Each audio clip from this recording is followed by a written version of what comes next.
A total of 126 fixed penalty notice were handed out by the Met. That's a separate investigation route compared to what Sue Gray is now doing. There have been some complaints about transparency about that process pursued by senior police officers. Mark White's our Home and Security editor here to reflect on that. I think it was Sadiq Khan, the Mayor of London, pretty critical. There'll be those people, I think I'm probably one of those who's uncomfortable about politicians criticising a process which, frankly, the police probably didn't want to get involved in.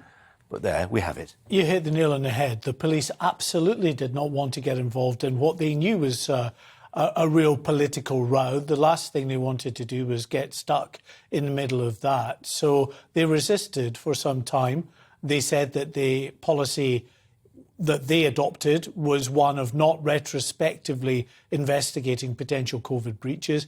They were bounced into it, though, Colin, by all of the political backlash that there was, and they then Commissioner Cressida Dick had to bow to that and to open up this investigation. And since then, we've had quite a number of months of 12 dedicated officers who've gone over this in great detail, and all of the photographs that have been coming out today that everyone's been getting terribly excited about, they've had for some time. They've interviewed all of the people that attended these events, sometimes multiple times, and cross-checked all of those statements. They've investigated it. They've come to their conclusion. This is what the people who are now criticising the Metropolitan Police wanted when they shouted for the Metropolitan Police to start investigating this in the first place. Well, they've done that. They've come back with a set of results that clearly is not enough to satisfy everyone, and they want them to relitigate that, to reinvestigate that. Well, it's not going to happen as far as Scotland Yard's concerned. They're finished with it.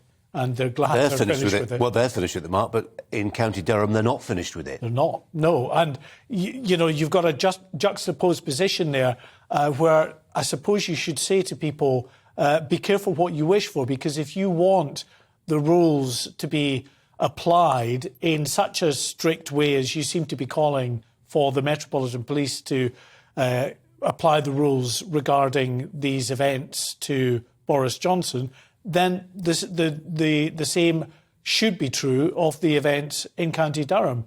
And the very people that are calling for the Metropolitan Police now to re-examine this, well, there could be people on the other side of the political divide who are saying to Durham Constabulary, if they're not happy with whatever they conclude, we want you to re-examine this. You haven't fully, as far as we're concerned, fully examined all of the facts here, and you should be applying the criteria perhaps a bit more strictly than you are. Mark, for now, thanks very much indeed.